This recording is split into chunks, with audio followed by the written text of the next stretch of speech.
That is what is going to be our primary agenda.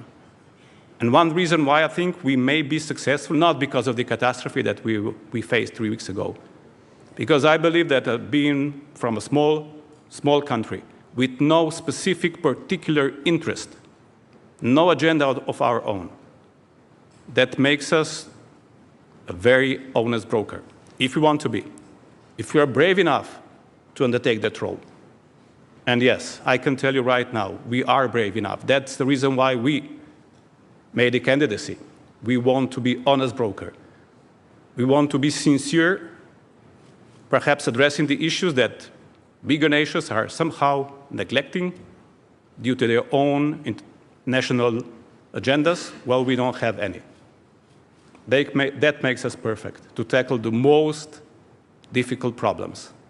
And yes, the other one is definitely be how to bring peace to Ukraine.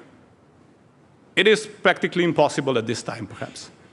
But we will invest all of our knowledge, all of our time to this one particular goal. Whether we're going to be successful or not, no one can tell. But will we try? Yes, we will.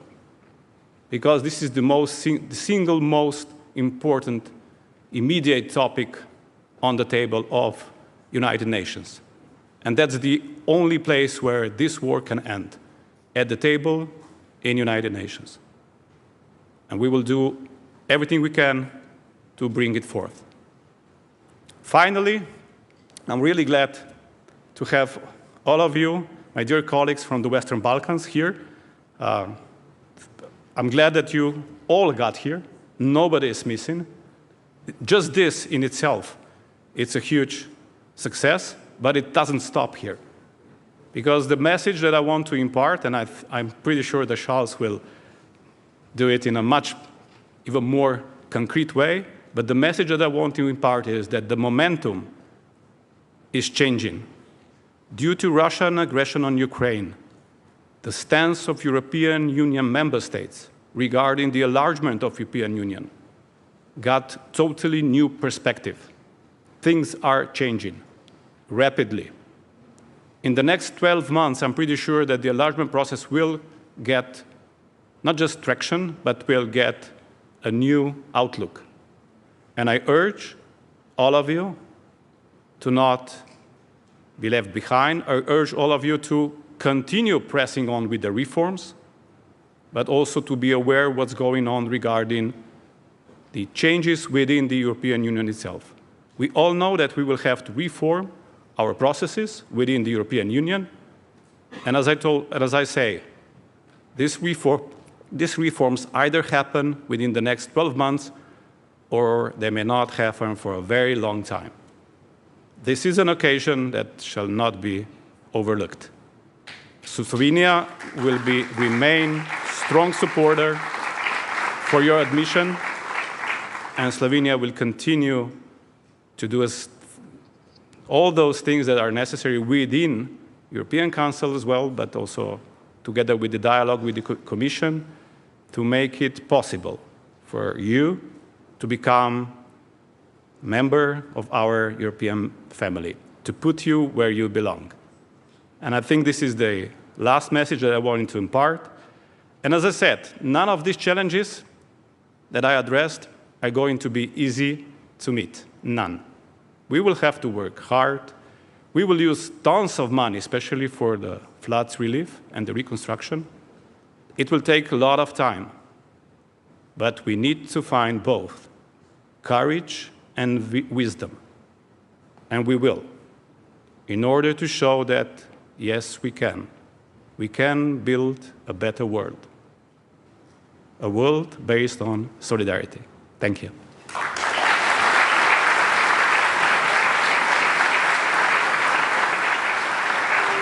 Ladies and gentlemen, the President of the European Council, Mr. Charles Michel.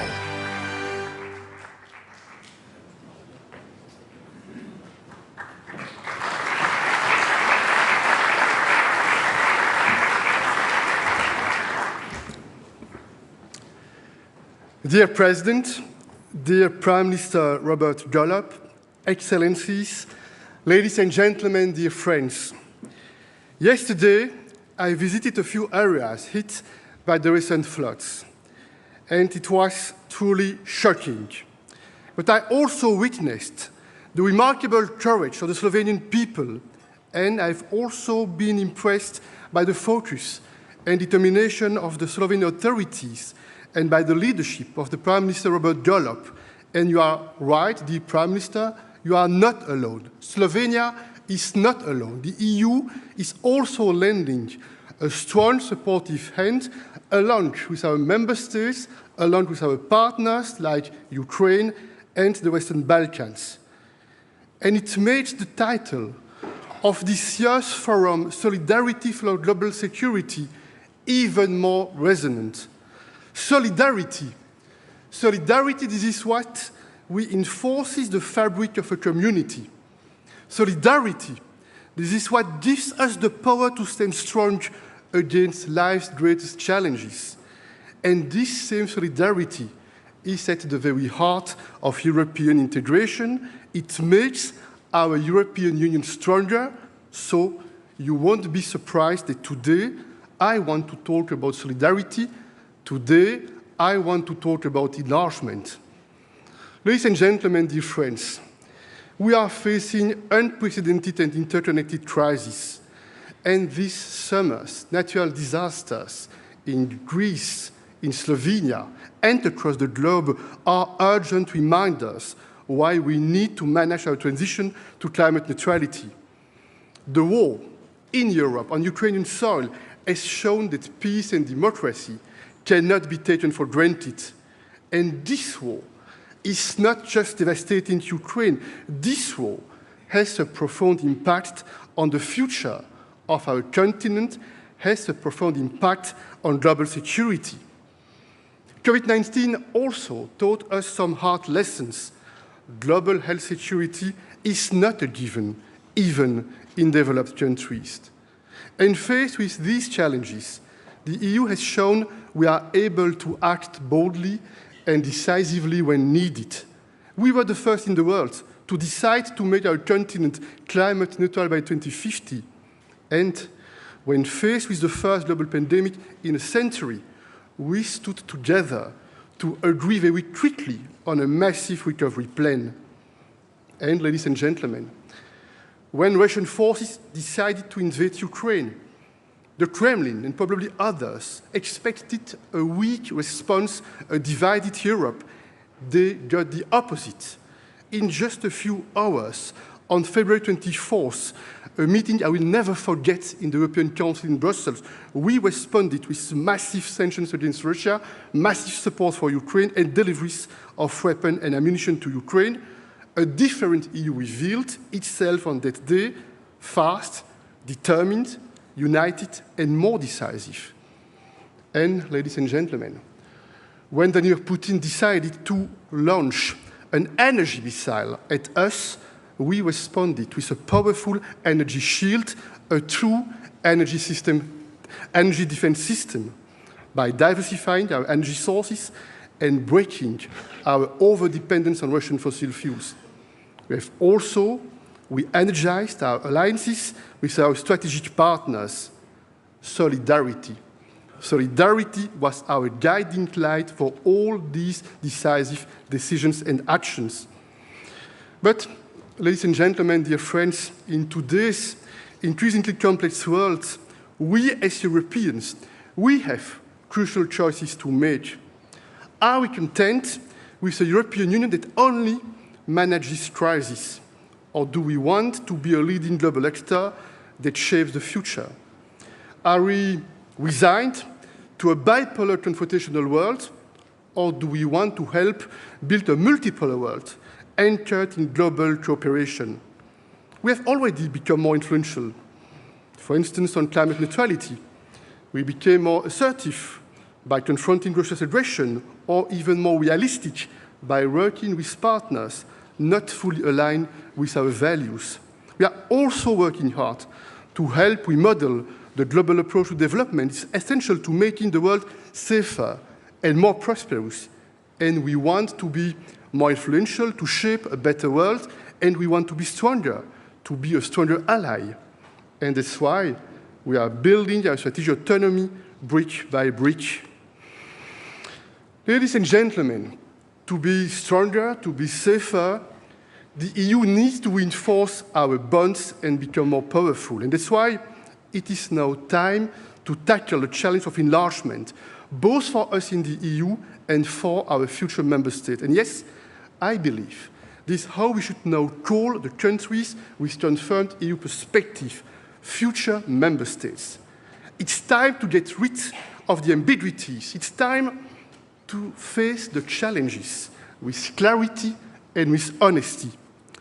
The road to the EU for the Western Balkans began more than 20 years ago, a region at the heart of Europe, surrounded by the EU. It was also a region emerging from conflict after the breakup of Yugoslavia. And the Thessaloniki summit in 2003 confirmed the European perspective of the Western Balkans. But the slow pace of this EU journey has disappointed many, both in the region and in the EU. And I agree with Chancellor Olaf Scholz when he says Europe must keep its promises. As we speak, the people of Ukraine are heroically defending their country, their homeland, their future.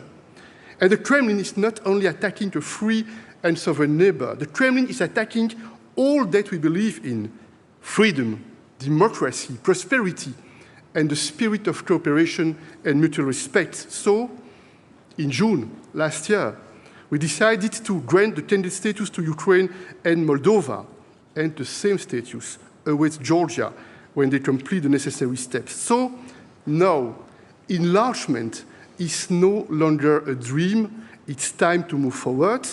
There is still a lot of work to do. It will be difficult. It will be complex, sometimes painful for the future member states and for the EU. But let's be clear. If we want to be credible, I believe we must talk about timing. We must talk about our homework. And I have a suggestion.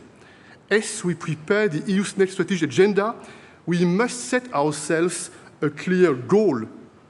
I believe we must be ready on both sides by 2030 to enlarge.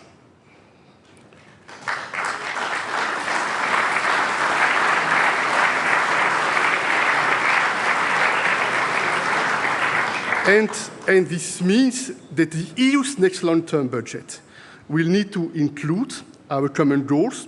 This is, I know, ambitious, but this is necessary. It shows that we are serious. It will build momentum. It will give a transformative boost to reforms, and it will generate interest, investment, and better understanding. It will also encourage all of us to work better together. The window of opportunity is open. We need to act on it, and that's why EU leaders will discuss enlargement at our next European Council meetings. We will take a stand on the opening of negotiations with Ukraine and Moldova, and I also expect Bosnia and Herzegovina and Georgia to be back on the table. My dear Western Balkan friends, you have made your aspirations extremely clear, and I want you to succeed. So, what will it take? First, rule of law. Our union is founded on the fundamental values of human rights and dignity, democracy and solidarity. And the rule of law ensures we can live, we can work, we can create, we can trade fairly in one big area of liberties, in full respect for our diversity. In the EU, each citizen, each company must trust that they will be treated fairly wherever they live or do business, and this includes respecting the rights of minorities. Enlargement is and will remain a merit-based process, because membership of the Union brings both responsibilities and benefits, and to take on the former and reap the latter in a highly competitive environment, you need to be ready. And this means, indeed, to make sure the judiciary can play its independent role in fighting corruption and organized crime. It also means being ready economically in particular by adopting the EU acquis and standing with us in foreign policy, more important today than ever.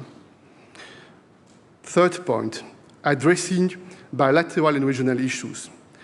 Resolving bilateral conflicts from the past may be more painful than reforms, but it's necessary. And in fact, you are walking the same path as the founding members of our union. There is no cooperation without reconciliation. And I would like to be clear, there is no room for past conflicts within the EU. And young people, especially the young, they want to be inspired by a brighter, fairer, more prosperous future. And joining our union would be splendid proof of a collective success. Ideally, you would all join together. Yet, future member states are at a different stage on their journey to the EU, but we need to make sure that past conflicts are not imported into the EU and used or even abused to block the accession of their neighbors and future member states. And here, a small idea. One way could be to add a so-called confidence clause in the accession treaties to ensure that countries that just joined cannot block future member states.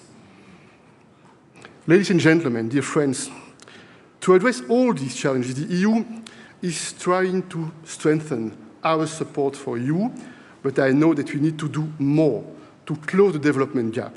And first, through progressive and gradual integration into EU policies, so the benefits can be felt more quickly by the population, even before membership. I put forward this idea last year, and the European Council supported it. And the Commission's enlargement package, expected in October, is, I think, a good opportunity to outline the concrete details of this progressive integration. And this could take place in different areas. For instance, the single market. We have ambitious frameworks in place that support the alignment of future member states with the EU acquis, and they can take advantage of existing options such as the energy and transport communities. I propose that we use these frameworks to phase in future member states and to integrate them into specific EU policy areas once conditions are fulfilled. For instance, another idea, a country could participate in a corresponding council formation once they complete the negotiation in the given policy chapter. In the same spirit, we have established the principle of yearly EU Western Balkan summits. And I will convene our next EU Western Balkan Summit in December in Brussels, back-to-back with our European Council meeting. Another area for gradual integration could be security and defense. We could invite interested future member states to more actively participate in some policies or instruments like CFSP missions or the Defense Fund or the European Peace Facility. Ladies and gentlemen, the EU also needs to get ready for enlargement. And I fully agree with what President Macron said. Not reforming on our side before the next enlargement would be a fundamental mistake. And let's be honest, we have sometimes used, maybe we have abused, the lack of progress of future member states to avoid facing our own homework, our own preparedness. We must now take a serious look at the EU's capacity to absorb new members.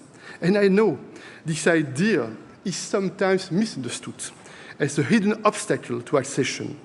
To the contrary, it only makes sense for new member states to join a union that's functioning well, that's efficient. It also makes sense for the existing member states if it creates new opportunities.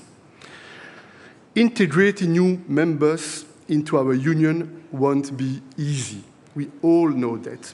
It will affect our policies, our programs, and their budgets. It will require political reforms. It will require a lot of political courage.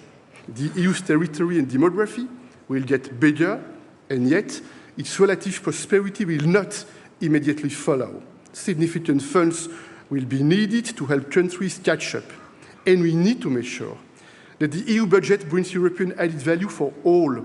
The GDP of the future member states is about 50 or 70% of the smallest EU economy. And this means they will be net recipients while several current net recipients will become net contributors. So we need to work on how to manage this complex transition. Ladies and gentlemen, the EU's decision-making process has made a quantum leap in recent years. Yet we can do more to speed up our decision-making. More members will mean more diversity, and we will have to adapt our institutional framework and procedures so an enlarged EU is able to take efficient and timely decisions. And on the very sensitive and very difficult topic of unanimity, I personally believe that completely scrapping unanimity could be throwing the baby out with the bathwater. Because unity is at the core of the EU's strength. Unity is the best way to make sure decisions are uniformly implemented, and of course we know there are various ways to get united. For instance, when we decided to activate the peace facility to finance arms delivery to Ukraine, constructive abstention was used to not impede unanimity. And there are different ways to adapt the qualified majority, whether in numbers or when and how we apply it. We know this will be a hard nut to crack.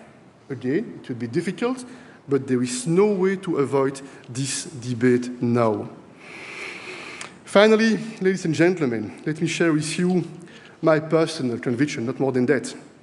The heart of enlargement is, in my opinion, not about processes, screenings, assessments, negotiations, treaties. The heart of enlargement is about the people, about the future of our children, about the fate of Europe. So we need to make sure that we have the hearts of the people with us, the hearts of the people with us. This may be our biggest challenge. This involves explaining the EU. This involves highlighting the benefits, and it's a choice of society. It also means moving beyond the language of the past to focus on the future. With real political will, we can make both the EU and the future member states ready. Now, you have understood, is this the time to be bold? No, this is the time to build our larger European future all together. Thank you.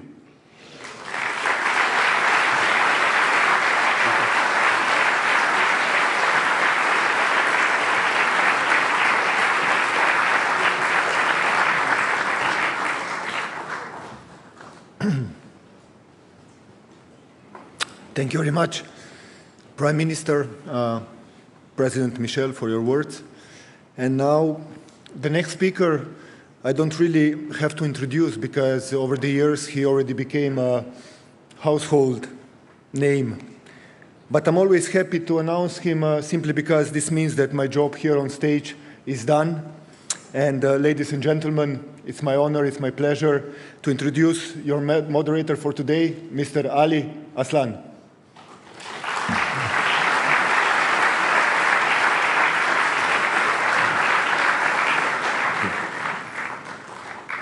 Thank you so much, Peter. Indeed, your job may be done, but we will see much more of you, of course, throughout the next 2 days.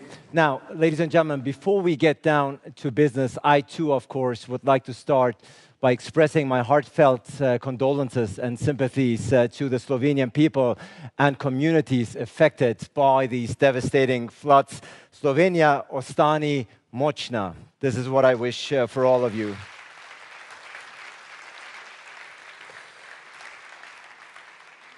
Now, for those who've taken part in the BSF in previous years, you may have seen me up here 1 or 2 times. I've had the privilege and pleasure of being part of this strategic forum since 2018, and I can tell you it's always a great delight to be back. Each year the forum manages to bring together an outstanding group of people to discuss the most pressing global issues that we're facing. And I think we can all agree, especially those who've been here throughout the years, its success is in large part due to the tireless work of its Secretary General, Peter Gürk, and his fabulous, fantastic team who succeed in raising the bar year in, year out. And I think this is a right and good moment to express our appreciation to them. Thank you so much.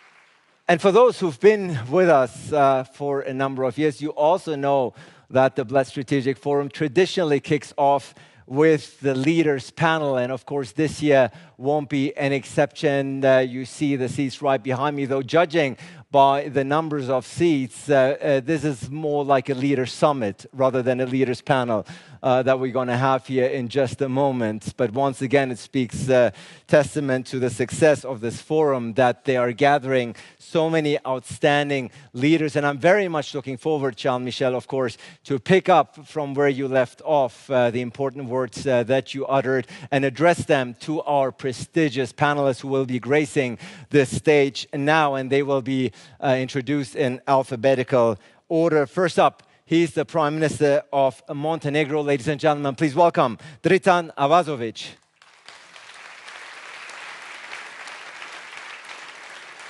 Hello, Prime Minister. It's good to have you. She is the Prime Minister of Serbia. Great to have her with us. Ana Brnabić. Hello. It's good to have you. It's right there. We're going down the row. He's the newly appointed Prime Minister of... I'm very delighted to welcome the newly appointed Prime Minister of Bulgaria. Nikolai Denkov, of course, is here. Good to have you with us. Very delighted to welcome on stage the Prime Minister of North Macedonia. Dimitar Kovacevski is here, ladies and gentlemen.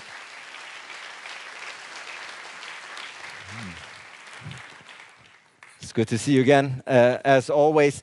She is the chairwoman of the Council of Ministers of Bosnia and Herzegovina. Ladies and gentlemen, Borjana Kristo.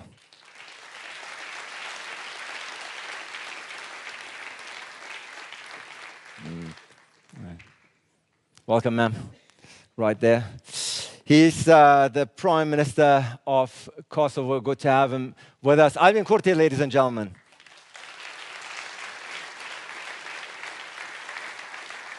Hello, sir. It's good to have you.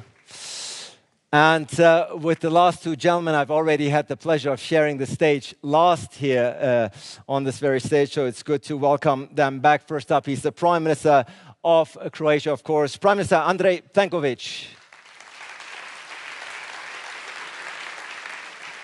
Yeah. And last, but certainly not least, great to welcome him back on the stage, the Prime Minister of Albania, Edi Rama.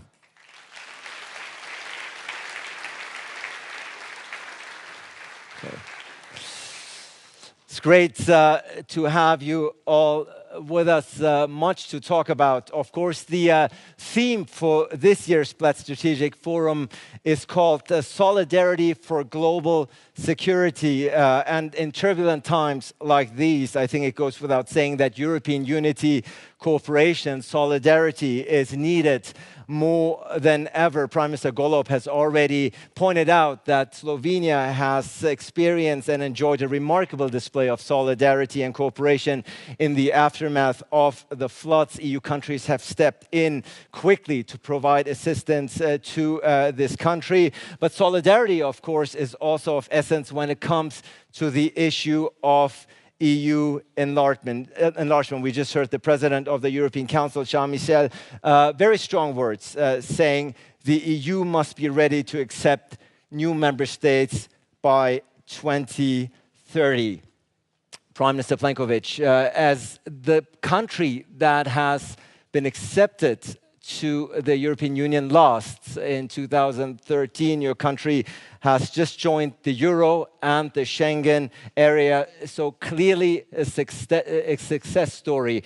From your experience as somebody who's been there, as somebody who was admitted to the European Union in 2013, what is the friendly advice? What are the words of encouragement that you can impart with your counterparts here on stage that are still aspiring to become a member of this club?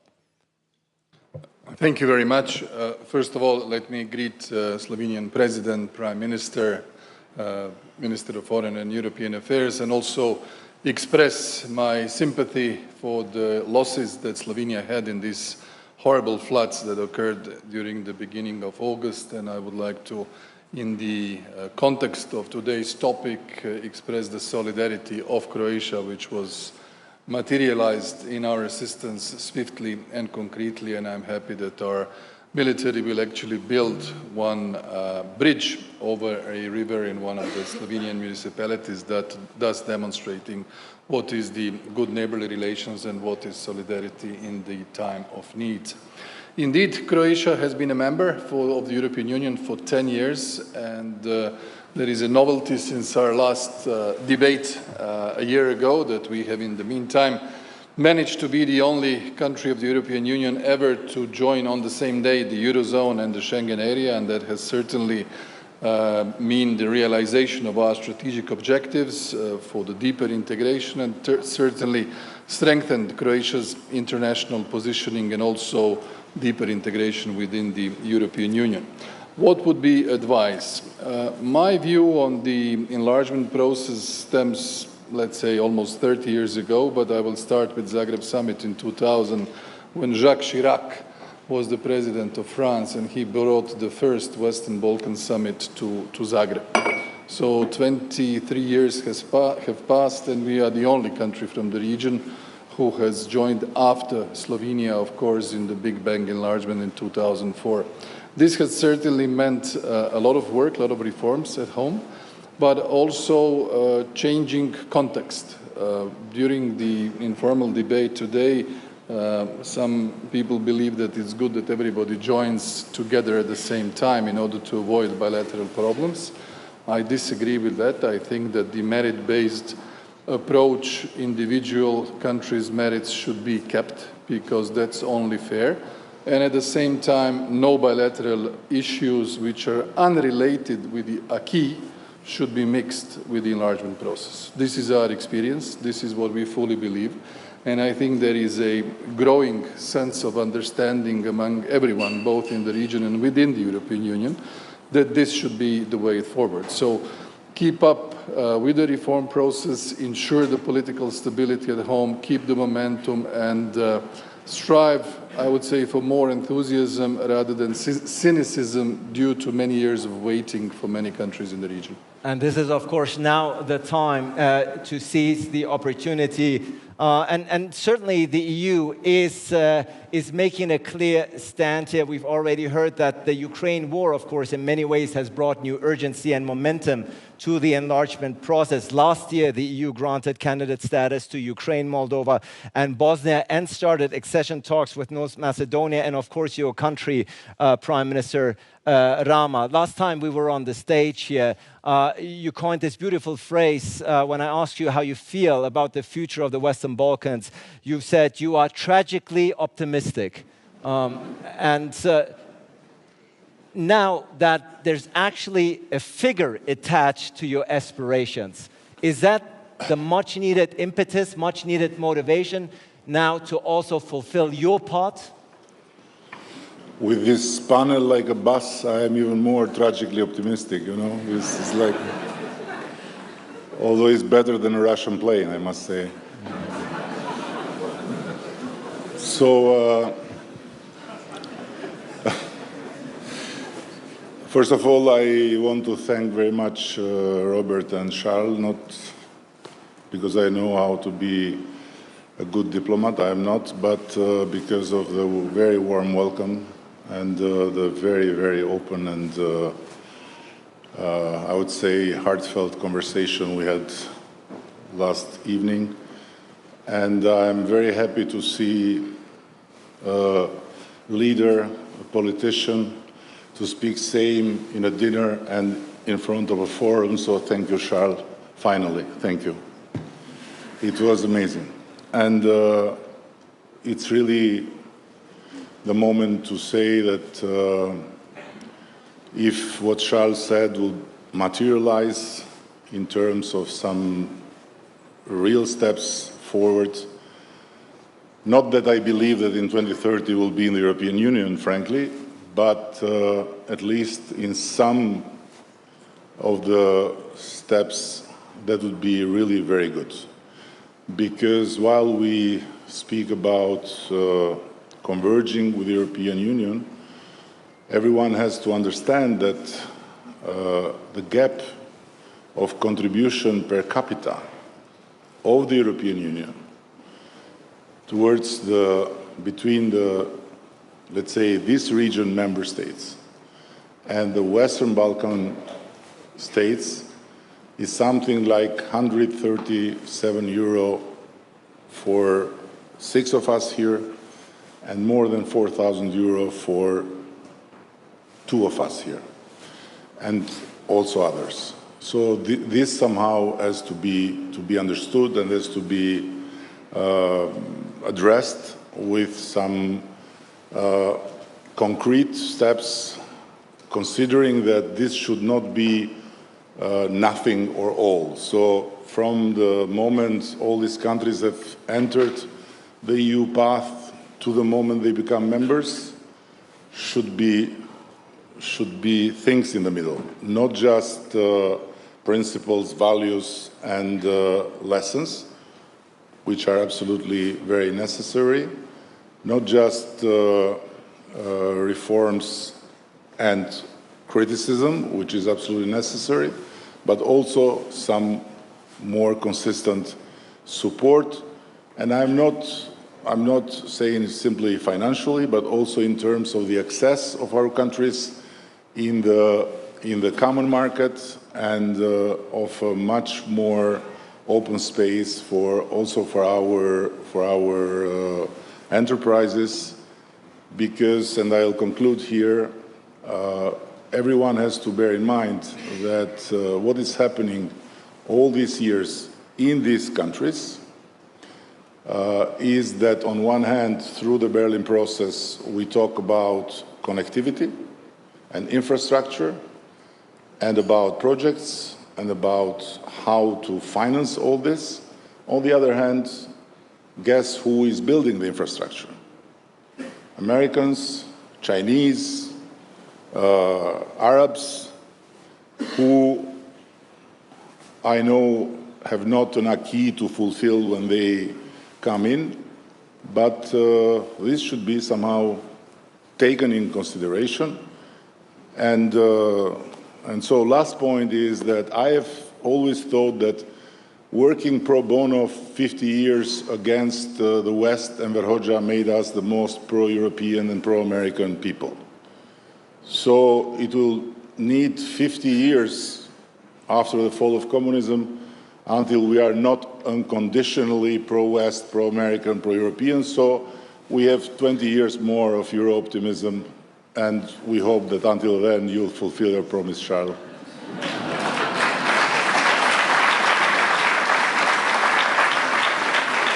Well, there you go. There you go. The message has been delivered. Prime Minister Barnabić, you have said recently Serbia has no plan B regarding the EU, implying that is the only way. EU membership is the way forward for Serbia. That's a bit different than what President Vučić said at the beginning of this year. He said Serbia is no longer enthusiastic about EU membership. Do you still have to convince your president? I'd say, first of all, thank you. Big thanks to the hosts. It really is great to be here. And condolences for all of the victims. And I'm happy that Serbia was able to send support and rescue teams and firefighters and everyone else, all of the rescue teams from different sectors to help and support our friends in Slovenia. And we will stay open to continue sending support. I would say that it's in no way different than what I've said. President Vučić is 100% right. There is a huge Euroscepticism in Serbia. And it really is due to the fact that, as Prime Minister Plenković said, you know, we've been waiting for more than 20 years. All of us have been doing different kind of things, you know. My friend, Prime Minister of North Macedonia, changing their names. and still finding it difficult to even get a date to start negotiations. When you look at Serbia, you know that from the point of from the point when you start negotiations, which in our case was 2014, 10 years have passed. You're still in negotiations. So to get a date to start negotiating actually means nothing. It means a lot to people in the Western Balkans. It means a lot to people in North Macedonia. It means a lot to people in Albania. Doesn't mean anything for the people in the EU member states. But give them a date. And so you know, people in Serbia see that. And they do feel that, as I said yesterday in the conversation during the dinner, that EU has this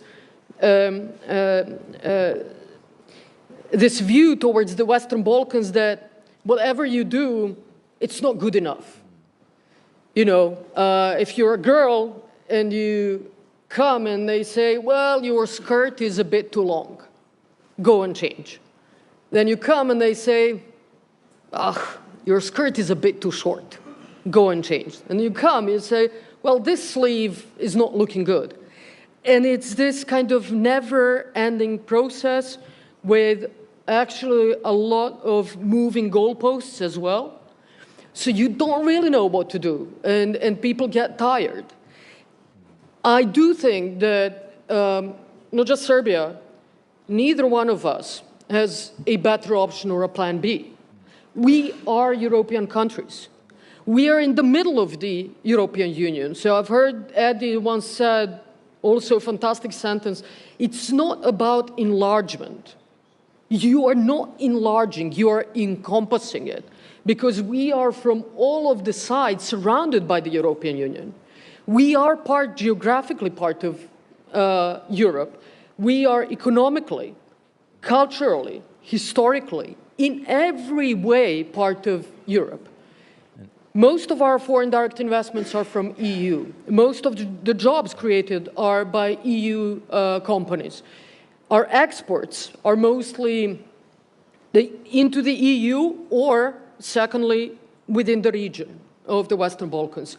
We are part of the European family of nations, and I think it would be good for, obviously, us, but I think it would be essentially good for European Union to also do that final step and make that brave political decision to just encompass the Western Balkans into the European family of nations. Provided, of course, that certain reforms will be fulfilled. One of them, of course, which we will hardly surprising, we'll get into in the later round about the Belgrade-Pristina dialogue. But I do want to pick up on the frustration of the people that you've talked about, because that's something, Prime Minister Kovacevski, that you know all too well. Your country has had candidate status since 2005. You met recently with European Commission President Ursula von der Leyen, who afterwards tweeted, North Macedonia belongs in the European Union. But since 18 years since obtaining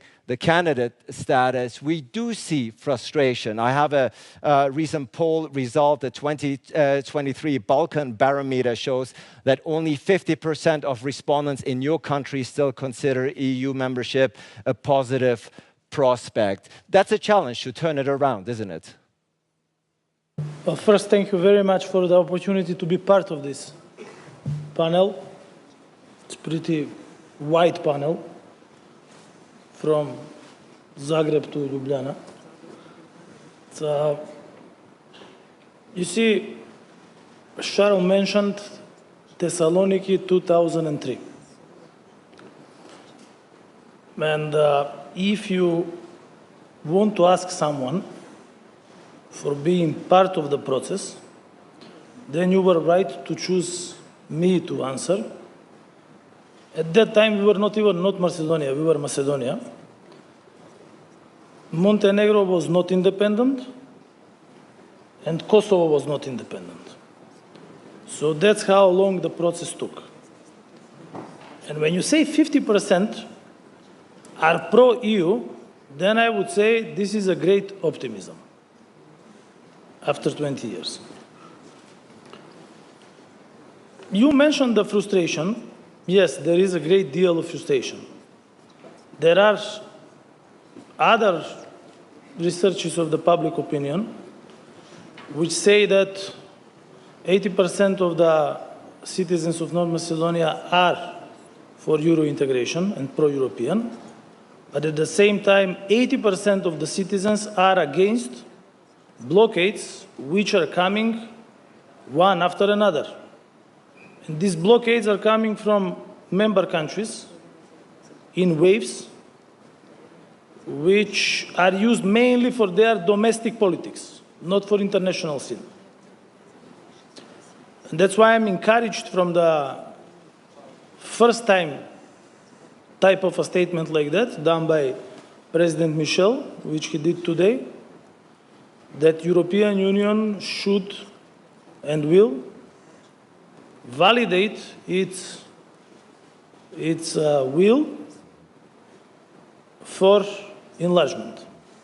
Why? Because now we are talking about enlargement, not only in the European Union, but also this is the key word in NATO. You know that we were the youngest member of NATO, North Macedonia, but not anymore, because now it's Finland. And if I draw a parallel, how good we are as countries, then you see, as members of NATO, we proved to be great partners. We didn't let grass grow over our feet, but we proved to be very active partners in NATO. And so far, I haven't seen any problem within the functioning of NATO with Albania, Montenegro, and North Macedonia being part of NATO. So if we make the parallel with the European Union, then yes, this is the only alternative. Why? Because the economies are connected. And our people work and live in the European Union when they live abroad. I had the chance to see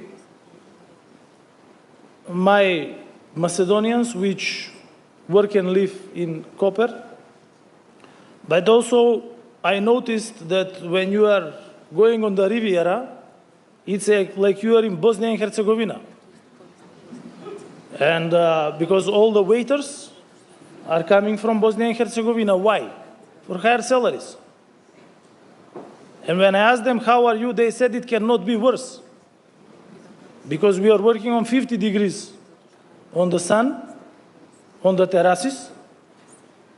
And then I saw a few Macedonian students which work in the cafe bars. And you know what they told me? Please make everything to put our country in the European Union. We want to go back home and work in a European Union country, but at home, not here in Slovenia. Thank you.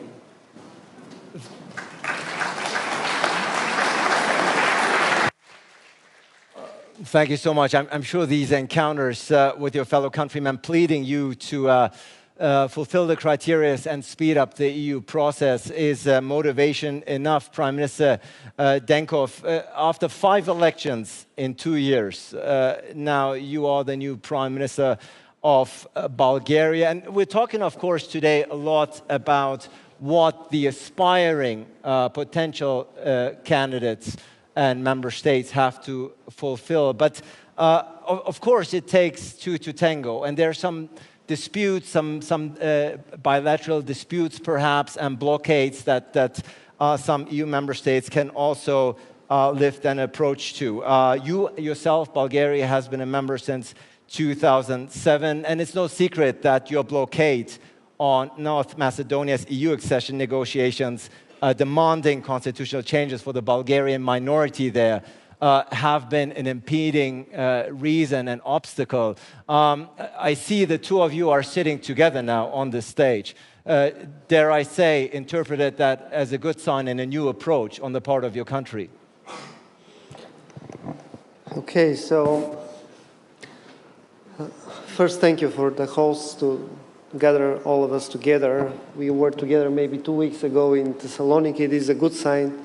We gather more often, we can discuss more often, we can understand each other better.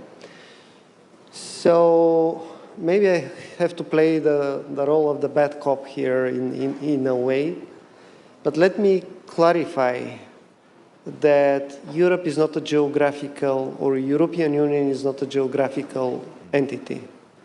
Europe is about values, because if we look only for geographical entities, we can select different geography regions. We can say Eurasia is even bigger, better, and so on and so forth. So what have to unite us in the European Union? These are the values, not the geography. And I say this with a clear understanding that we have also our homework to do in Bulgaria. It's not something that we have not to deal with. It's not a secret that Bulgaria is also blocked by, let's say, the Netherlands and Austria to be part of the Schengen region, the Schengen zone. So I know what is the feeling when you make your efforts and then you're blocked by someone, probably in a way that you consider non-justified. So for me, it is extremely important to define we are those people that want to be in Europe. And just to give me the example, what we do for Schengen area today. So we are relatively new government, as you said, but we made the list of the things that we have to do.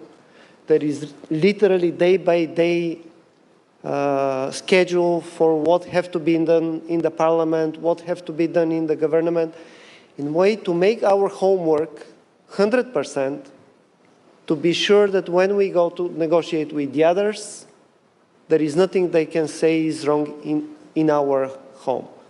So from this viewpoint, I think this is an effort that should be bilateral or multilateral, and this is the way we approach it. Dimitar was very right. Very often this is just a domestic political problem that you try to resolve in such a way, fighting with your neighbors. But I can say that this is not my problem. I mean, this is not something that I'll ever do, and I'll never try to do it. And that's why I think we can sit down next to each other without any problem. The problem is that there are other people that are very successful of using it. And that's why we have to use any possible window that we have, the window today, the window of the next several months, to do whatever is possible. And because everyone is staring at Bulgaria and saying, okay, why you stop them because of this change in the constitution? Let me ask the other question. Why there will be a problem to have Bulgarians as part of the list of the maybe 10 nations that are included or have to be included in the Constitution of Macedonia?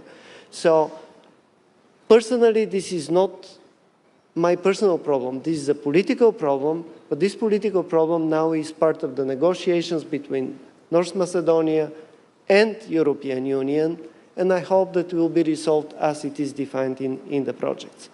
So I'll be more than happy to have all these countries next time when we gather together, have already started the negotiations.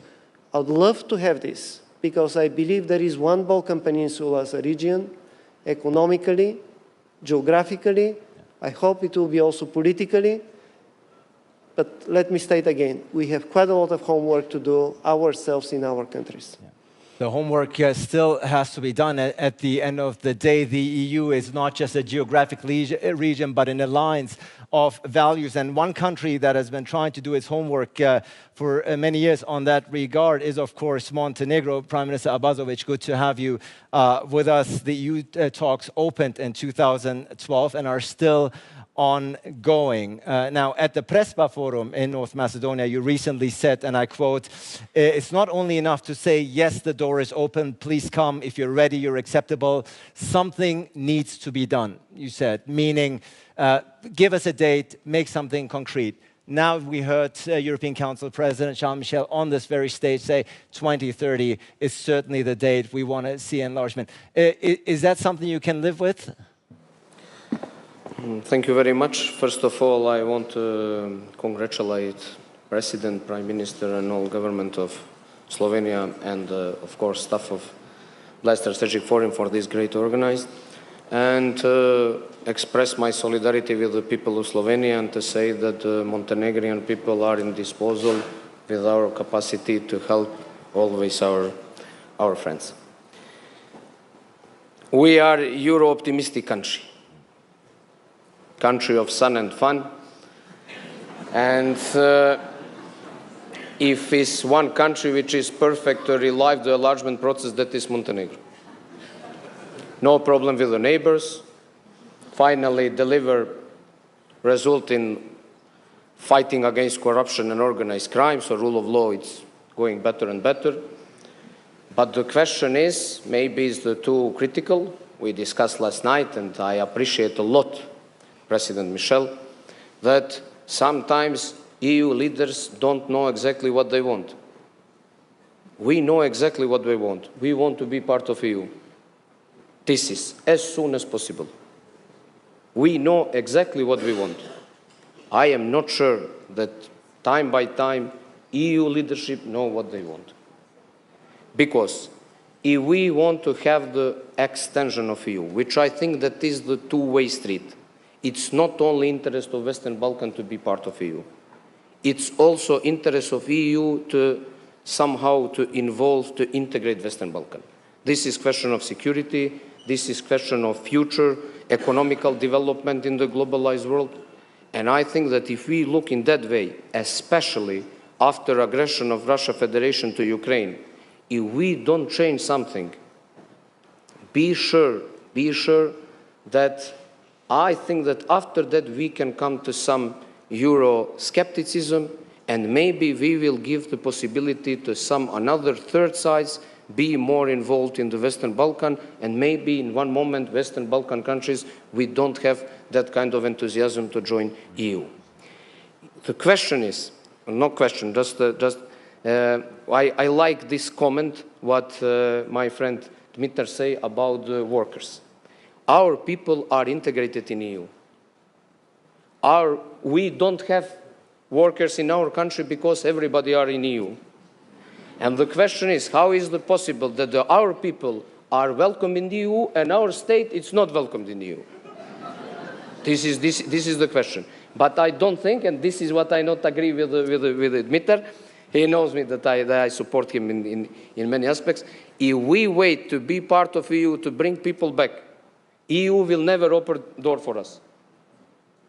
Because the question is how we can make the close partnership and to use this region like not to look in the Western Balkan like a region of crisis, like a regions of conflict, but a region which can give the new, let's say, opportunity for the development of the EU. You have the BRICS country. BRICS country decide to have more members, which is okay, legitimate thing. I think that interest of EU is to have more members. It's to give, this is the question of solidarity, and I am glad to hear that from Prime Minister of Slovenia. So 2030, this is my last comment for us, for Montenegro. Yeah. It's too far. Yeah. We cannot change the opinion of EU, yeah. But the key thing is that to know exactly what are the rules. Yeah. If they say to Montenegro, or to North Macedonia, or to Kosovo, or to Albania, or to Serbia, do this, yeah. And if you finish this, you have this, I think that is the fair. Mm-hmm. But it's not fair to say, do this, and after that, if you do it that, to say, okay, this is good, maybe this is not the moment, we're waiting for something else. And to conclude, in the name of the government of Montenegro, we are not selfish at all in the context of integration. Yeah. We're supporting that with Ukraine and with any another European country to go on into integration. But I think that it's not a good idea to wait for some conflict in Western Balkans and after that to wake up and to say, bring these countries inside of EU. I think that is much smarter to think that let's see, let's do it with the countries which are probably ready or will be ready for some times, and of course to keep the open door for every single country which want to share, I agree, values with another EU members. I think your country's EU aspirations are clearly underlined in the winning party, of course, in the recent elections is the Europe Now movement, once again affirming your country's stance. And High Representative Josep Borrell actually recently stated Montenegro is first in line for EU membership. So clearly 2030 for you in that regard is very understandable that it's too far of a date. But perhaps Montenegro, the country of sun and fun, perhaps we can add that as a criteria, you know, at the end of the day to speed up the process. But I think your point is very well taken, and Montenegro very much perhaps on the edge and on the verge of becoming the first country since Croatia in 2013. Chairwoman Christo, great to have you with us. Of course, your country applied in 2016 and was granted candidate status last year, but it goes without saying, it's no secret that still many concerns over ethnic divisions in Bosnia remain. There are deep disagreements in Sarajevo and Banja Luka that are detrimental to the unity of the states, in particular with regard to membership. Serb leader Milorad Dodik has vowed to sabotage the accession process should it further centralize power in Bosnia. Now, the words of Charles Michel, of course, today are very encouraging, but first, it's the internal rifts within your country that have to be overcome before implementing the necessary reforms. Is that correct? Pa prije svega hvala lijepa. Evo, dopustite na početku da i ja također pozdravim našeg domaćina, premijera Goloba, naravno predsjednika Europskog vijeća, gospodina Charlesa Michela, premijera Vlade Republike Hrvatske kao članica Europske unije i naravno sve lidere u regiji koji su danas s nama, napose sve sudionike ovog važnog samita ovdje u Sloveniji. Uz ove srdačne pozdrave dozvolite mi također da izrazim na poseban način potporu i suosjećanje sa premijerom Golobom za sve ovo što je Republika Slovenija, odnosno njeno stanovništvo, pretrpjelo za vrijeme ovih poplava i želim iskazati jasno i ovdje stav da je Bosna i Hercegovina učinila sve da pruži svaki vid pomoći i potpore i da ćemo to činiti dalje i napose u kontekstu ovog naziva, da kažem, solidarnost kao globalna sigurnost. Thank you. First of all, I would like to greet Prime Minister Golob, the President of the European Council, Mr. Charles Michel, all the esteemed ministers, Prime Minister Plenković as the Prime Minister of a country that is a member of the EU, and all the esteemed colleagues, Prime Ministers of the countries of the region, and all the participants of this traditional conference. In addition to greeting you all, allow me to express our support, my support to both Prime Minister Golob and the Republic of Slovenia and its people that have been affected by the floods. I wish to note that Bosnia and Herzegovina sent its support and assistance, and that we, of course, remain open to providing every form of support and assistance that we can to Slovenia in order to overcome the consequences of the floods. Kazali ste da je Bosna i Hercegovina već 2016. godine predala zahtjev za prijem u članstvo u Europskoj uniji i ja želim kazati ovdje da naravno prošle godine, znači 2022. godine, najznačajniji događaj za Bosnu i Hercegovinu u pogledu procesa pristupanja bio je dobivanje kandidatskog statusa i to je za nas i u formalno-pravnom smislu jedan korak bliže ka onom zajedničkom cilju kome mi zapravo težimo. As you said, in 2016, Bosnia and Herzegovina applied for the membership in the EU. In 2022, we were granted the candidate status, and it was one of the most significant moments in our EU accession process, and of course, a great step forward towards our mutual aim of becoming the members of the EU. Kazali ste uz sve da mi imamo svoje unutarnje probleme. Naravno, ustavna struktura Bosne i Hercegovine je takva da je ona strukturirana kao država 3 konstitutivna naroda, Hrvata, Bošnjaka i Srba, uz to da je čine 2 entiteta, unutar entiteta federacija, da imamo nadležnosti županija, odnosno kantona, i to je princip i način funkcioniranja Bosne i Hercegovine koji moramo poštivati. I uz svu tu složenost, ja želim reći, kad je u pitanju evropski procesi, odnosno evropske integracije, u Bosni i Hercegovini postoji puni opći i politički, odnosno institucionalni i politički konsenzus kad je u pitanju evropski put. We have to keep in mind the fact that in terms of its organization, Bosnia and Herzegovina is a complex state that is comprised of 3 constituent peoples, Bosniak, Croats and Serbs. We also have 2 entities. The Federation of Bosnia and Herzegovina also has cantons. So this is a principle upon which Bosnia and Herzegovina functions, and we all have to appreciate those principles.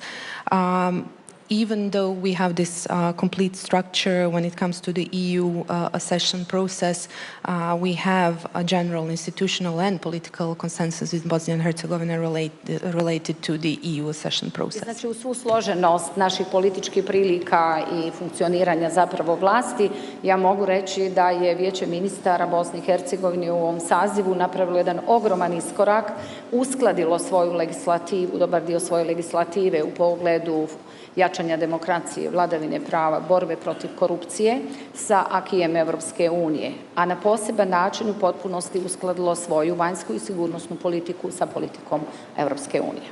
So despite these complexities that we have when it comes to our governance system, I have to emphasize that this Council of Ministers actually achieved a huge step forward when it comes to our legislation and in terms of strengthening democracy, the rule of law, and the fight against corruption, and aligned these principles with those of the European Union.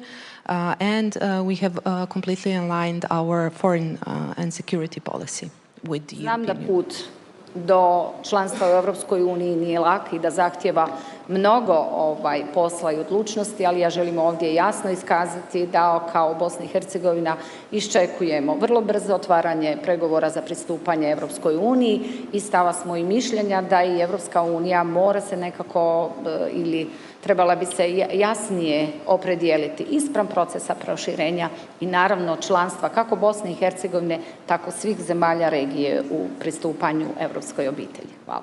We are aware of the fact that the path toward our full membership in the EU is not an easy one, but we are definitely looking forward to commencing negotiations between Bosnia and Herzegovina and the European Union as soon as possible. But we also believe that the European Union must be more clear and determined when it comes to the accession process itself, not only in terms of Bosnia and Herzegovina, but also other countries. Thank you. And perhaps the words of Charles Michel today provided a little bit of that clarity that you are looking for. Prime Minister Kurti, it's great to have you with us. Your country, of course, applied for EU membership last year. What distinguishes you from the other countries here on this panel is within the European Union, there are 5 who do not yet recognize you: Spain, Romania, Slovakia, Greece, and Cyprus. So the first task is bringing these countries on board. How optimistic are you? What is being done from your side to convince those 5 countries to come on board and proceed with the membership that you have applied for last year? Thank you very much for the invitation and opportunity. Let me also express my condolences to family and friends of those who lost their loved ones, and to government and people of Slovenia for all the sufferings due to these floods. December 15 last year, I have handled official application of Republic of Kosovo in Prague, since there was presidency of Czech Republic back then, for membership into EU. It is true that 5 countries still do not recognize us: Greece, Cyprus, Slovakia, Romania, and Spain. We are working with them bilaterally, diplomatically, but also in Brussels. And the atmosphere with all these countries is better than before. There are some small concrete steps, and we hope that they will change their stance, and in this way join the majority of EU countries who do recognize us. 22 out of 27 countries do recognize us in European Union, or 26 out of 30 in NATO, or 34 out of 46 in Council of Europe. One other way how we try to persuade countries who are still, let me call them skeptics, is by democratic and economic progress in Kosovo. Kosovo is a double success story. Is a success story of NATO intervention in 1999 to stop the genocide of Milosevic, Yugoslavia, and Serbia at that time, and is a success story of democracy and economy going hand in hand. According to Transparency International, Freedom House, World Justice Project, Kosovo is at the top of Western Balkan 6 regarding rule of law, fight against corruption, political liberties and civil rights, and so on and so forth. So we are optimistic about times ahead, and we look forward to have more cooperation and to join EU not only to benefit but also to contribute. In Western Balkan 6, we could say that European Union is a sort of a secular religion. And I don't mean this is wrong, neither bad. It is important to be aligned in value-based policies that we do. Of course, with other countries, with Brussels, there will be this transactional aspect. But in transactional aspect, there is always this drive of becoming a sovereignist when it comes to politics, history, culture, and economy. But value-based policy brings us together, integrates us. And here I mean that first and foremost it's important to have alignment regarding common security and foreign policy. In Kosovo, I have increased annual state budget for this year, in particular for healthcare, education, agriculture, and defense. We look forward to become members of Council of Europe and get Partnership for Peace program in NATO. And what I consider important for our region is to get done with these recognitions, mutual recognitions, all 6 countries of Western Balkans as a region. Because de facto and de jure recognition are divided in the Balkans. You have de facto recognition somewhere without de jure, and somewhere else you have de jure without de facto. So this has to be settled. I think it's doable, solvable. And protection of minority rights across the region. I think in few years' time, we could become members of European Union, and I hope that also European Union, hand in hand with external enlargement, will do internal consolidation and reform. But of course, Prime Minister, a key precondition set by the EU for your country to move forward has been the conclusion of the normalization agreement with Serbia. Recently, the US and the EU have come down very hard on your country, blaming you for provoking a crisis and escalating the situation in northern Kosovo by forcefully installing Albanian mayors. And measures have been adopted against your country in that regard, and I quote, that's what the EU said, because of Kosovo's inability to take considerable steps for de-escalation. At a time when Europe for 18 months now has been preoccupied with the war in Ukraine, is this not the right time to seize the opportunity but also de-escalate the situation? Now is the time more than ever, isn't it? Yes, I fully agree. We need de-escalation, we need to ease tensions, and it's around 2 months now that in northern municipalities of Kosovo there has been no violent protests nor incidents. We have decreased twice by 25% the presence of Kosovo police in these municipal buildings, and I look forward to have early elections in the northern municipalities, and I hope that we're going to have a fair and open campaign for free and democratic elections. We need the help of international community, but on the other hand, I believe that people understood in Kosovo that those who integrate, they live better. So integration is something which is beneficial for the citizens, but at the same time, we as government are there to ensure equal rights for all. We have done so very much when it comes to economy, for example. In first 6 months of this year, budget revenues increased by 15.8%. In Kosovo, people pay more taxes, and this also shows fidelity to the state. And now we have had a doubling of both exports and FDI. So economy, which is doing better in Kosovo, especially in these last 2 years, helps integration. The escalation is, of course, what we're talking about. And the same thing, of course, Prime Minister Barnavic, goes for your country. The EU has made very clear that the completion of the Belgrade-Pristina dialogue is a precondition for your country's EU membership talks to advance. Now, I already mentioned that EU and the US have criticized Kosovo for the situation in northern Albania. But at the same time, there are top US and EU lawmakers who say the West is too soft on Serbia when it comes to easing Kosovo tension and is not putting enough pressure on your country. Now, you both want to be part of the European family. You want to be both part of the European Union to be adopted as a member. These escalations are hurting not just Kosovo, but also your country. Can we expect some positive steps also from your country moving forward? Well, firstly, I have to say that for me, it's one country. There are no two countries. There are not both countries. Kosovo, as the so-called Republic of Kosovo, is not internationally recognized country. It's not a member of the UN.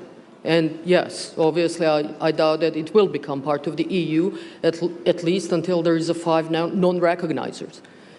I would say that the normalization, which is in the interest of both Belgrade and Pristina, which is in the interest of both Serbs and Albanians, which is in the interest of the entire region, is something that is very high up on the list of our priorities.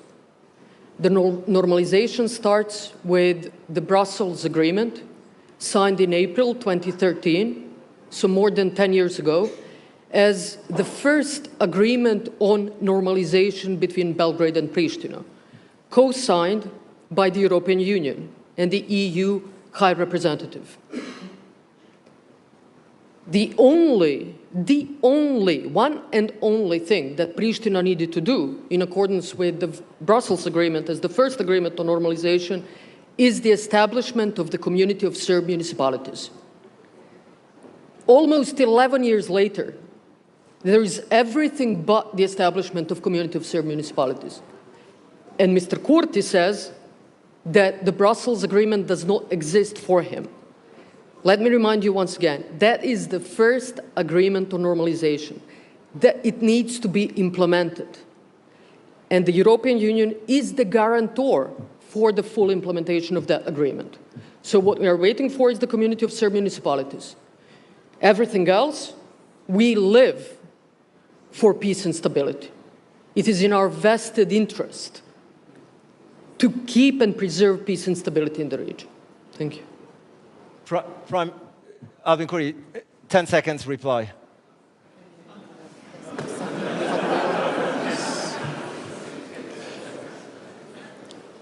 Support in Kosovo for European Union is 94%, in Serbia is like 35%. We have put sanctions against Russian Federation. Serbia is not thinking about it. They didn't distance themselves from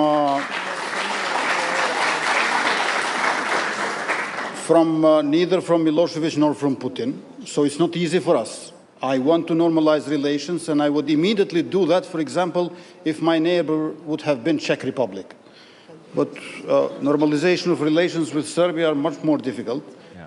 It can happen because we need to implement this basic treaty that President of Serbia and myself agreed in Brussels. But normalization in psychology means absence of confusion between reality and fantasy. And that's another register where I cannot contribute, unfortunately. Prime Minister Plenković, already we're seeing why there are still difficulties despite the positive tone set forth by Charles Michel today and generally the moment to be seized. Indeed, there are some who believe that Western Balkan countries are actually less ready for EU membership than they were 5 years ago. We have actually the EU Special Representative for the Balkans, Miroslav Lajčák, on record writing for the Bled Strategic Times, saying, at current rate, no candidate will be joining in the next decade. So as your counterpart, Prime Minister Denkov said, who said, let me be the bearer of bad news, there's still a lot of work here to be done, isn't it? Well, if I may just to a little bit underpin what Charles has said, I think he said that 2030 should be the year that we should strive for, but when both the European Union on one side and the candidate countries are ready. I don't think he has set a fixed date that 2030 everything will be over. I remember of course not. years ago when we were very impatient, just as the colleagues are today, then some of the senior politicians from, at the time, EU member states used to use the phrase, please, sense of realism. Sense of realism in terms how the things will unfold, because what was, I don't know, 2006 for us, it was very late, ended up eventually to 2013. So I think it's very good that there is some sort of a time frame that is being put ahead. But what the debate today demonstrates how many open issues there are between the countries. And that's why I said at the beginning we can't have unblock approach. I mean, Croatia's strategic foreign policy goal for years was to destroy the regional approach of the European Commission, which was divided in '97. We managed when it comes to our own interest because it would have been detrimental. If the approach was still valid, then we wouldn't be members for 10 years. So I shouldn't say anything more about the logic that we are saying. I think everybody understands. Second point is that all the bilateral issues which are not formally, strictly, legally related with the acquis should be eliminated from the process of accession. That's the only way to go forward. And I'm speaking from experience. Yeah. And that's not really quantum physics to establish. So we should be very correct in that respect. But I would like to point another thing. I think the whole enlargement debate across Europe has been actually accelerated now due to the Russian aggression against Ukraine. If this hadn't happened, then the process would have been very mellowish with the new negotiations methodology that we adopted during the Croatian presidency back in March 2020. So I think that the strategic threat for the security of the European continent, for the stability, for the economic situation, energy situation, and then in turn our own social peace internally, is actually moving the process forward. And that's why I think we are discussing now the political momentum rather than the technicalities and the bilateral issues. For bilateral issues, I think we should have a principled position. You can have bilateral issues, but if they are not related with the key, we couldn't care less for the accession negotiations. And that should be accepted by the current EU members. This is my point. And I think the North Macedonia example is emblematic. I mean, they've been waiting for 15 years to address the Greek issue. Once it's addressed now, we have another issue. And this is not fair. This is detrimental for the image of the European Union. I've been saying this publicly for years. And I will continue to say that, especially from the experience of Croatia. But I think in December of this year, we should make concrete decisions, country by country, based on the Commission recommendations, because next year we have a year of relevant global elections, Russian elections, European elections, American elections. By the time we set up new institutions, will be in January 2025. Yeah, so still quite some steps to be done. We are slowly running out of time here. Clearly, this is a debate that we could have continued for a long time. Many of these issues, bilateral even, would warrant a panel in and of itself, and as I believe many of them will tomorrow when the discussion will be a bit more in-depth. But to do a final quick round, Prime Minister Rama, there's a legend here. The legend here in Bled goes that if you ring the wishing bell in the church tower here on Bled Island at least 3 times, your wish actually might come true. Now, I don't know if you have time to actually do it, but hypothetically speaking, moving forward for your own country, what is the wish, particularly in regards to its future in Europe? Listen, first of all, I have to say that I'm not impatient at all. I was impatient a lot before starting the negotiations because it looked very neurotic that they were telling us, we want to marry you, but we don't want to talk to you. Now that we are talking, we are fine. We will do our job.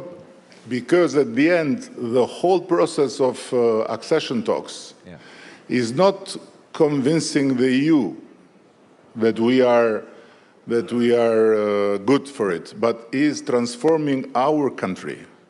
And the accession talks are, in my view, the most incredible know-how transfer on state building that humanity has created. So. But going back to the wish, I don't want to sound dark here, but I was listening to Dritan from the Sun and Fun country that mentioned something very important.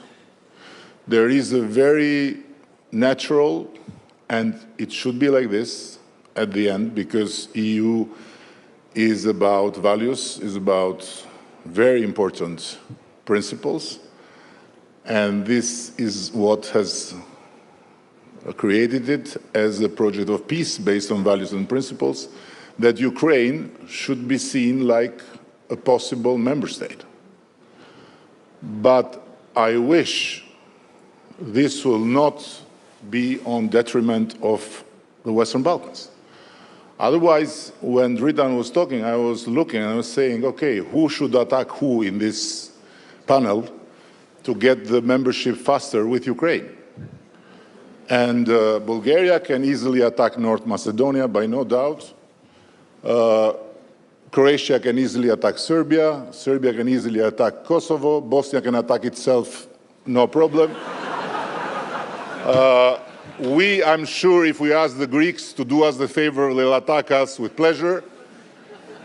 Montenegro can play that in the beach.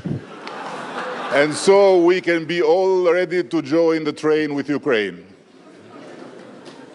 So this is what I would...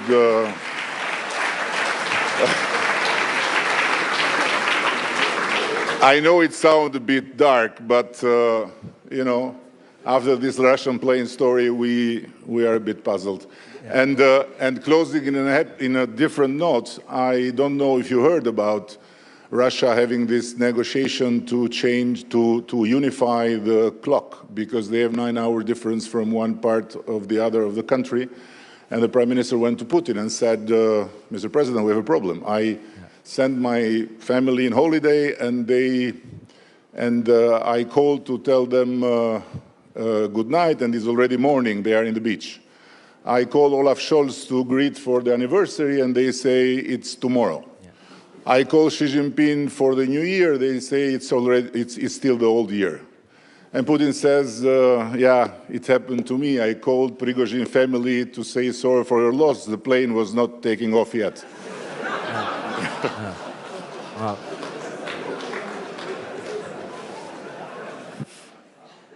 Now, the last one I'll exclude from the wish list, but... I think it's better this than talking about normalization here, because then they all become not normal after at the end. So better... Well, I think, particularly in the first part of your answer, I think you perfectly summarized the state of play in the Western Balkans. Prime Minister Kovacevski, before we wrap up here, what is your wish moving forward for your country in regards to its collaboration with the European Union? Well, I have two wishes. One is that we do our best in terms of reforms, and in terms that the European Union finds strength to put the enlargement on the priority position. And then I'm convinced that because North Macedonia has shown that can make tough and brave decisions.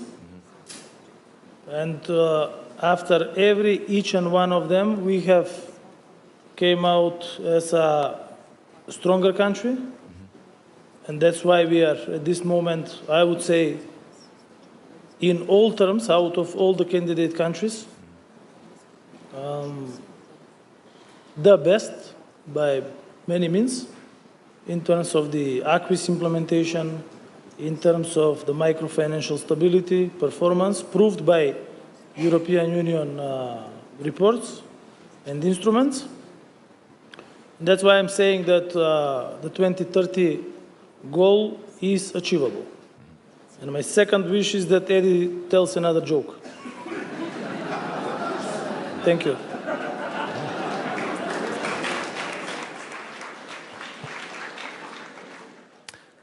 Chairwoman Christo, 30 seconds, please, each, so we wrap up this panel.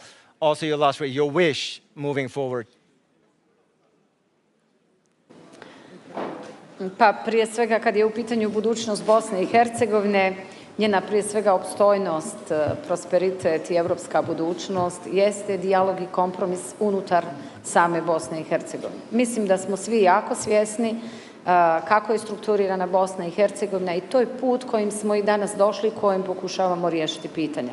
Naravno, sva ona pitanja koja se ne mogu riješiti, kazali smo, i naš cilj jeste od dobivanja kandidatskog statusa što žurnije otvoriti pregovore za pristupanje, kako bismo naravno, kao i Bosna i Hercegovina, zajedno sa zemljama regija, u cilju i opstojnosti, budućnosti, sigurnosti, mira i ekonomskog osnaživanja u cijelom regionu, postali što prije članica evropske obitelji. First of all, when it comes to my wishes, looking in the future, when it comes to Bosnia and Herzegovina, we definitely looking forward to our European future and our prosperity. We have explained the complex structure of Bosnia and Herzegovina. However, we have to deal internally with dialogues and compromises and appreciate the structure of the country that we have. We may encounter some issues that might not be resolvable immediately. However, that is why our hope that the negotiations will start as soon as possible is very alive, and that it will provide impulse for us to settle those issues internally. Thank you so much. Prime Minister Barnovic, your 30 seconds wish list. 10 seconds already up. I hope for the peace in Ukraine. And I think it will bring much more stability to the continent, and also to all of us. I hope for the peace in Ukraine. Thank you. Prime Minister Abazovic. Because it's very good atmosphere, our wish is to keep the good weather to extend the touristic season.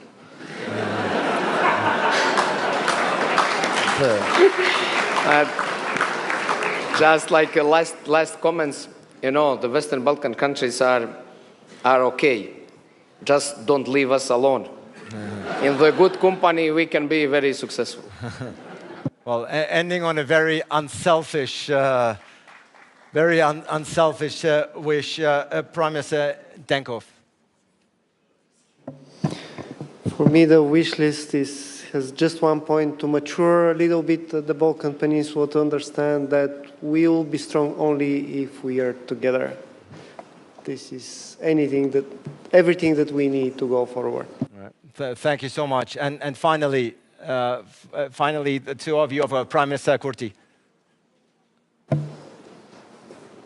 Well, First thing would be to have peace and reconciliation in our region, which means mutual recognitions and minority rights and facing of the past, so no amnesty for war criminals and peace criminals for that matter, because there's a lot of smuggling and organized crime.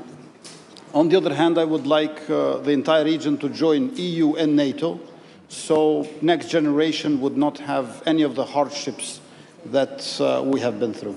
Thank you. Prime Minister, thank you so much for your last remark. Prime Minister Plenković, as the country that entered the EU last in 2013, you're also going to get the last wish list. 30 seconds, please.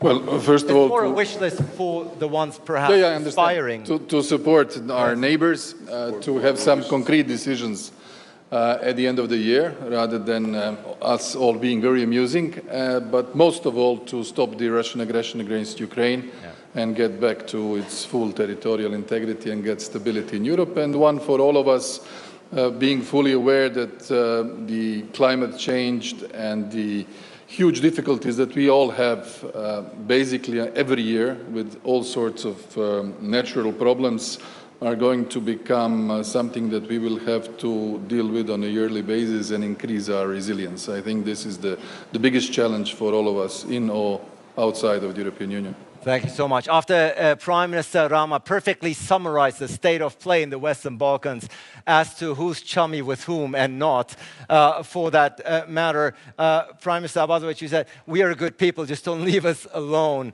And I think the words of Charles Michel today made it very clear you are not alone. This is a region that is very much not on the radar of the European Union, but perhaps even essential for the survival and continuation of the European Union moving forward in an increasingly multilateral world. Each of these issues that we have only scratched on the surface here today, I think it goes without saying, would have warranted their own panel. But suffice to say, I think we've managed, even within the relatively short amount of time, considering we had esteemed 8 leaders here, I think we managed to come up with a comprehensive message, stance, and more importantly, a position that these countries, sooner or later, belong to the European Union. Before we break, we're going to have a 15-minute break after this, so don't stray too far. Let me just wrap up by thanking each and every one of our 8 esteemed Prime Ministers, leaders. I know it's quite a lot of work for you ahead, but judging by everything I've heard up until now, I think there might be, Charles Michel, some hope for optimism moving forward. Thank you so much. This is your applause. Thank you. Thank you. I appreciate it. I appreciate it.